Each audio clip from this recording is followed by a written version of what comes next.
This is A Prisoner in the Caucasus by Leo Tolstoy. Part 2. That night, Zilin hardly slept at all. It was the time of year when the nights are short, and daylight soon showed itself through a chink in the wall. He rose, scratched to make the chink bigger, and peeped out. Through the hole he saw a road leading downhill. To the right was a Tartar hut with 2 trees near it. A black dog lay on the threshold, and a goat and kids were moving about, wagging their tails. Then he saw a young Tartar woman in a long, loose, bright-colored gown, with trousers and high boots showing from under it. She had a coat thrown over her head, on which she carried a large metal jug filled with water. She was leading by the hand a small, closely shaven Tartar boy, who wore nothing but a shirt, and as she went along balancing herself, the muscles of her back quivered. This woman carried the water into the hut, and, soon after, the red-bearded Tartar of yesterday came out dressed in a silk tunic, with a silver-hilted dagger hanging by his side, shoes on his bare feet, and still black sheepskin cap set far back on his head. He came out, stretched himself, and stroked his red beard. He stood a while, gave an order to his servant, and went away. Then 2 lads rode past from watering their horses. The horses' noses were wet. Some other closely shaven boys ran out, without any trousers, and wearing nothing but their shirts. They crowded together, came to the barn, picked up a twig, and began pushing it in at the chink. Zilin gave a shout, and the boys shrieked and scampered off, their little bare knees gleaming as they ran. Zilin was very thirsty. His throat was parched, and he thought, if only they would come and so much as look at me. Then he heard someone unlocking the barn. The red-bearded Tartar entered, and with him was another, a smaller man, dark, with bright black eyes, red cheeks, and a short beard. He had a merry face, and was always laughing. This man was even more richly dressed than the other. He wore a blue silk tunic trimmed with gold, a large silver dagger in his belt, red morocco slippers worked with silver, and over these a pair of thick shoes, and he had a white sheepskin cap on his head. The red-bearded Tartar entered, muttered something as if he were annoyed, and stood leaning against the doorposts, playing with his dagger, and glaring askance at Zilin like a wolf. The dark one, quick and lively, and moving as if on springs, came straight up to Zilin, squatted down in front of him, slapped him on the shoulder, and began to talk very fast in his own language. His teeth showed, and he was winking, clicking his tongue and repeating, "Good Ras, good Ras." Zilin could not understand a word, but said, "Drink! Give me water to drink!" The dark man only laughed. "Good Ras," he said, and went on talking in his own tongue. Zilin made signs with his lips and hands that he wanted something to drink.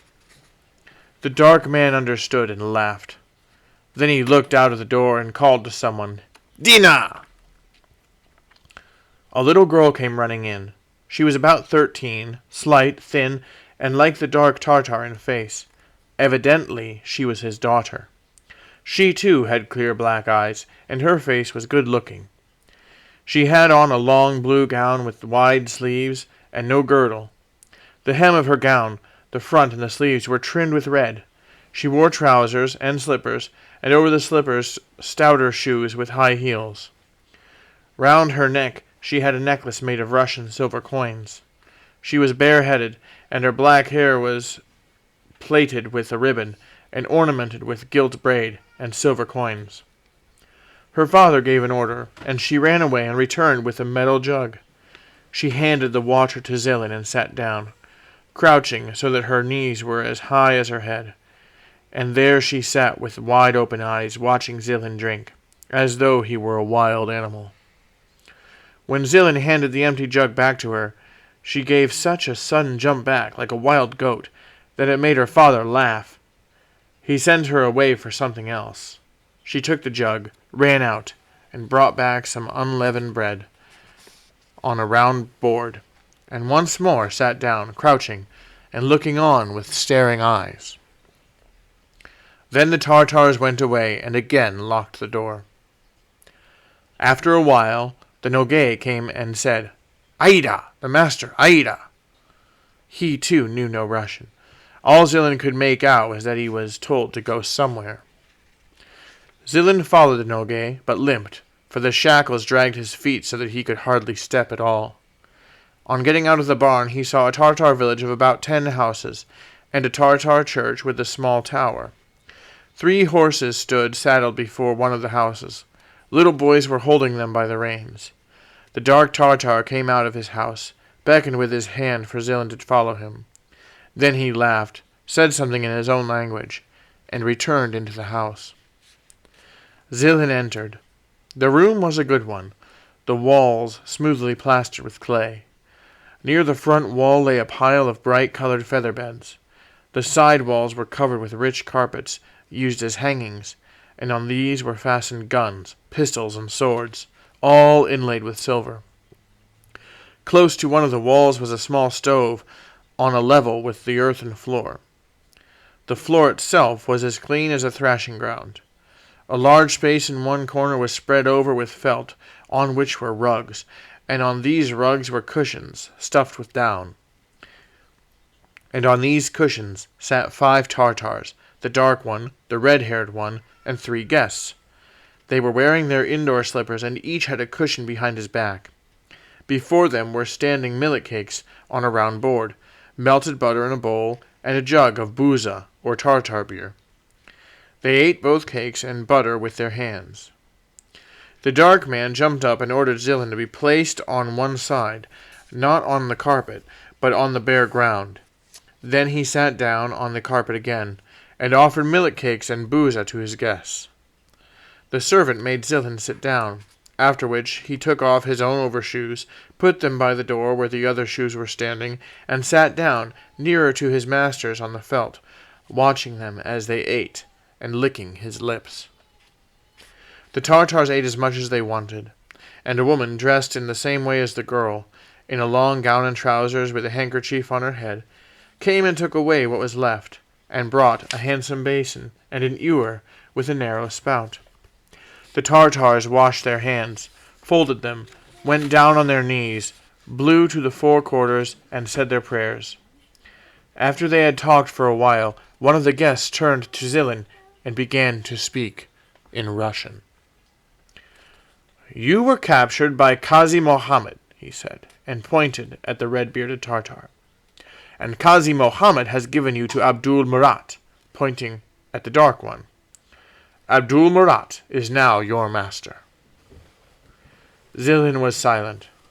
Then Abdul Murat began to talk, laughing, pointing to Zilin, and repeating, "Soldier Rush, good Rush." The interpreter said, "He orders you to write home and tell them to send a ransom, and as soon as the money comes he will set you free."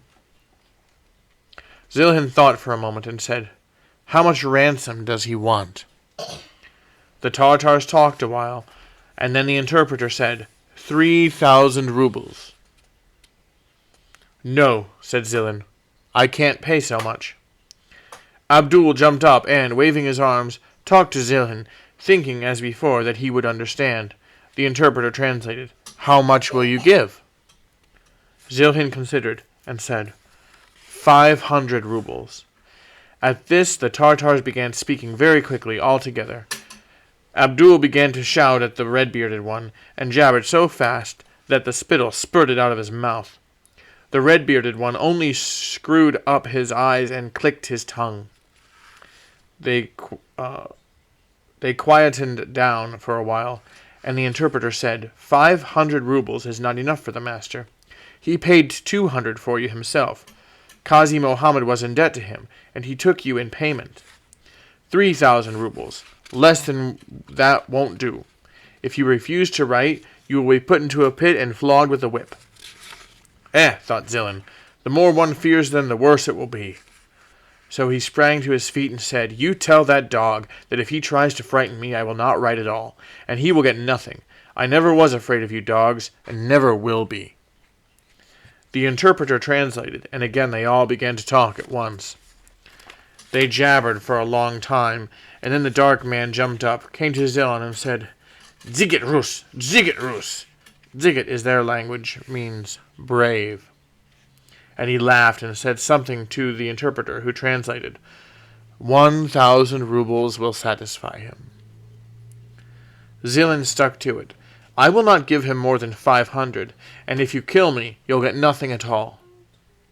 The Tartars talked a while, then sent the servant out to fetch something, and kept looking, now at Zilin, now at the door. The servant returned, followed by a stout, barefooted, tattered man, who also had his legs shackled. Zilin gasped with surprise. It was Kostilin. He too had been taken. They were put side by side, and began to tell each other what had occurred. While they talked, the Tartars looked on in silence. Zilin related what had happened to him, and Kostilin told how his horse had stopped, his gun misfired, and this same Abdul had overtaken him and captured him. Abdul jumped up, pointed to Kostilin, and said something. The interpreter translated that they both now belonged to one master, and the one who first paid the ransom would be set free first. There now, he said to Zilin, you get angry, but your comrade here is gentle. He has written home, and they will send 5,000 rubles, so he will be well fed and well treated. Zilin replied, my comrade can do as he likes. Maybe he is rich. I am not. It must be as I said. Kill me if you like. You will gain nothing by it, but I will not write for more than 500 rubles. They were silent. Suddenly up sprang Abdul, brought a little box, took out a pen, ink, and a bit of paper, gave them to Zilin, slapped him on the shoulder, and made a sign that he should write. He had agreed to take 500 rubles. Wait a bit, said Zilin to the interpreter. Tell him that he must feed us properly, give us proper clothes and boots, and let us be together. It will be more cheerful for us. And he must have these shackles taken off our feet. And Zilin looked at his master and laughed. The master also laughed, heard the interpreter, and said, I will give them the best of clothes, a cloak and boots fit to be married in. I will feed them like princes, and if they like, they can live together in the barn. But I can't take off the shackles, or they will run away. They shall be taken off, however, at night. And he jumped up and slapped Zilin on the shoulder, exclaiming, You good, I good. Zilin wrote the letter, but addressed it wrongly, so that it should not reach its destination, thinking to himself, I'll run away. Zilin and Kostilin were taken back to the barn, and given some maize, straw, a jug of water, some bread, 2 old cloaks, and some worn-out military boots, evidently taken from the corpses of Russian soldiers. At night their shackles were taken off their feet, and they were locked up in the barn. Good night, everybody.